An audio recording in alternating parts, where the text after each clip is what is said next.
In today's video, we're discussing techniques to help you overcome writer's block and gain new ideas and inspiration for your manga, comic, or light novel. If you want to follow along with today's video, make sure to check out my Idea Generator workbook, available on my website, vinayakscross.com. It's got a huge variety of exercises and challenges that can help take you from the process of gaining the initial inspiration to turning that inspiration into well-developed ideas perfect for the story you're telling. If you want to check out this Idea Generator workbook, make sure to visit my website, vinayakscross.com/Idea Generator workbook. So let's get into today's video. So my first tip is start with the initial idea and ask yourself, what if? Start with a simple concept and ask yourself what if to expand on it further. Even a basic idea or thought can be developed from this technique. So, for example, you may have the base idea: the protagonist lives in a steampunk-style world filled with dragons. Some questions you may ask yourself may be, what if the protagonist has dragon powers also? What if there are other dangerous creatures in this story? What if the steampunk world is actually set in the future?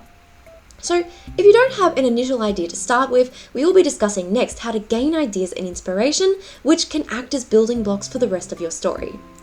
So, number 2, spend time daydreaming away from your writing space. So, staring at a blank page is one of the most difficult ways to actually gain ideas, and I know firsthand, staring at a computer screen or a blank page will not help you get out of your mind and start creating ideas. Instead, take the time to daydream away from your writing space. Do not force yourself to come up with ideas, and instead think about your story and characters and follow those storylines in your mind, imagining where they could go next. I like to imagine scenes from my story and think about where the conversations may go. By following the conversation, I sometimes come up with interesting ideas that I may not have thought about before. Number 3, look at other creative media in your genre. Gain new inspiration for your stories by watching movies, TV shows, reading manga, watching anime, or reading light novels. It can be especially helpful to look at other creative media in the genre that you want to write about. This can help you to visualize your story more easily, and in turn, it will help you to consider new ideas for it. When I was creating a historical manga when I was younger, I used to watch a lot of historical movies and TV shows that were set in the same time, and that really helped me to get a better visualization of the characters and the way the characters would talk to each other and the setting. So, if you are struggling to gain ideas for your story, it may be that you do not have enough inspiration to work with. So by looking at other creative media, you can sort of fill up that inspiration in your mind and pour it out onto the page in amazing stories and ideas. So number 4, create a collection of images that inspires you. Gather a collection of images that you can refer to when you need inspiration. For this process, you may want to create a collage of pictures, either traditionally where you print out pictures or collect pictures from other sources and gather it into a layered collage of pictures to use as reference. Or you can do this digitally, where you might copy and paste images and put it into a digital canvas. Or you could use a service like Pinterest, where you could pin certain images and use it as a collection board of images that you can refer to when you need inspiration. Imagine how certain images could fit into storylines together, even if these images look different or they show different settings. For example, these 2 images are from very different genres, but if they were put together, it could result in a very interesting story. The first image is from Cyberpunk 2077, and that's obviously a very futuristic and cyberpunk setting, and then you have Guts here from Berserk. So a type of story where you have this sort of medieval style armor and a character like Guts, and then pairing it with a more futuristic style setting might be a really interesting way to combine those ideas. So when doing this process, gather lots of images to have many different sources of inspiration, and then try looking at ways you could combine those images, or think of ways that those images could be put into the same story, and that's a really good way to start gaining inspiration from the images that you are researching. If there are certain images that stand out to you more than others, consider why you like them. Make note of the qualities you like the most in these images and references so you can focus on those attributes in your stories. My 5th tip is write your dreams. Some of my best ideas have come from dreams I have had. It sounds crazy, but it's true. So If you are running out of ideas, it may help to start writing down some of your dreams, because you never know what ideas your mind may come up with while you are asleep. Now, number 6, start with a character and build the story around them. If you're unsure of what kind of story you want to create, it may be easier to start with developing the character first, and then developing the world, the setting, and the storyline around that character later. Knowing your character first can help you to envision the world and the story that this character would tell. So, for example, these images that I've included are of my character Nomi, who is a goblin bounty hunter. And I can imagine that even though I've never written a story about this character, I think that this character would have a really interesting story to tell.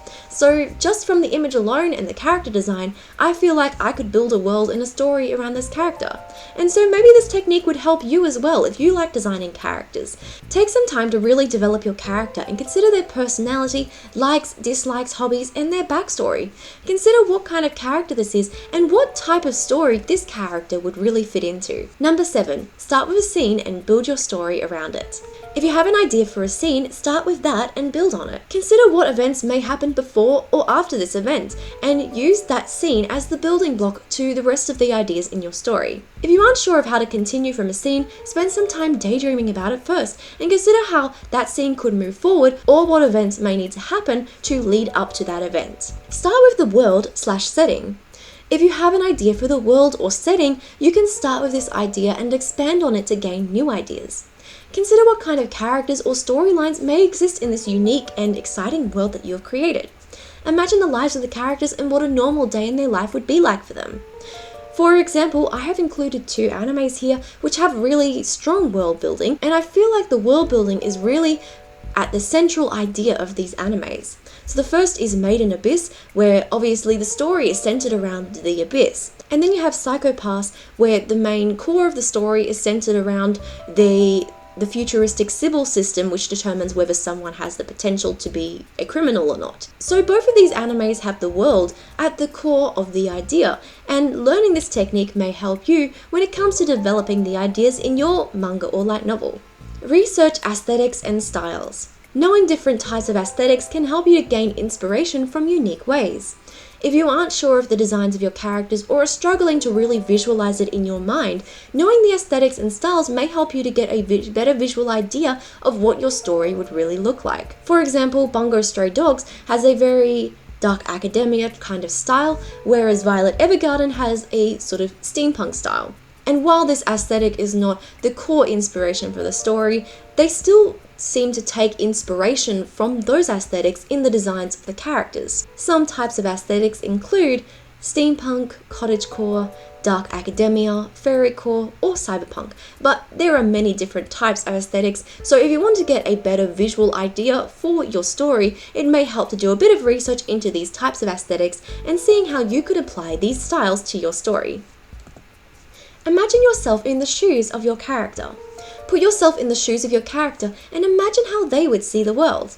If you do this often, it can help you to imagine unique ideas that feel authentic to your world and your characters. So as an exercise, write a scene from the perspective of your character as if they were writing a journal entry. This can help you to imagine yourself in the role of your character and consider how they would see the world. My 11th tip is multitask while you are daydreaming about your story. Doing other simple tasks while daydreaming can help you to take the main focus away from your story, but leave that story idea lingering in the back of your mind. If it's in the back of your mind while you're doing other simple tasks, sometimes other little ideas can just appear in your mind, and it may be a really good way to sort of let those ideas come to the surface naturally.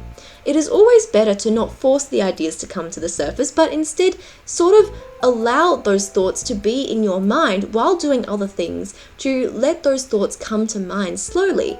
And I have come up with many interesting storylines doing it this way, just allowing the thought to be in my mind while doing other things. And eventually I might have that light bulb moment where I go, oh, maybe this could happen. You may wish to daydream while walking, listening to music, or doing other simple tasks. Know the end and work backwards.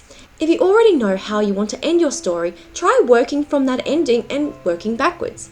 I've even done this from scenes in the middle of my book where I've started with a scene and sort of worked backwards from it, considering what events would need to happen to lead up to that event. This technique is very helpful if you aren't really sure how to begin your story, but you already know some of the middle points in the story.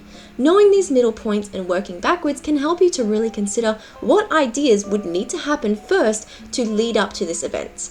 Now, as a final tip for this video, I just want to say, make sure you aren't actually burned out. It can be very easy to mistake writer's block for burnout. If you feel stressed by your story, worried about your lack of progress, or if you have uncertainty about your ideas, then you may actually be burned out and not be struggling with writer's block. If it is actually burnout, make sure to take a break and take some time away from your story. I guarantee that once you come back from taking a break, you'll be able to think more clearly about your story, and it will be more easy to come up with new and creative ideas. Take some time away and allow your mind and story to rest. Your ideas act as the main building blocks for your story. And one of the most important and key elements to developing a successful book is coming up with the initial starting ideas. I hope that today's video helped you to develop inspiration for your stories, whether you're creating a manga, comic, or light novel. Thank you so much for watching my video today, everyone. I really hope you enjoyed it. If you did, please let me know in the comment section down below. Let me know some of your favorite techniques for coming up with ideas. I would love to hear your thoughts, and I'm sure others would love to hear your thoughts too. Check out my Idea Generator Workbook available on my website, midnightscross.com/idea generator workbook. It's got a huge variety of exercises and challenges that can help you gain inspiration and turn that inspiration into an amazing idea. It comes in a fillable PDF format, which you can save onto your computer to access anytime or print out and complete by hand. I highly recommend it for anyone who wants to take their ideas to the next level. Thank you again for watching, and I will see you in the next video. Bye!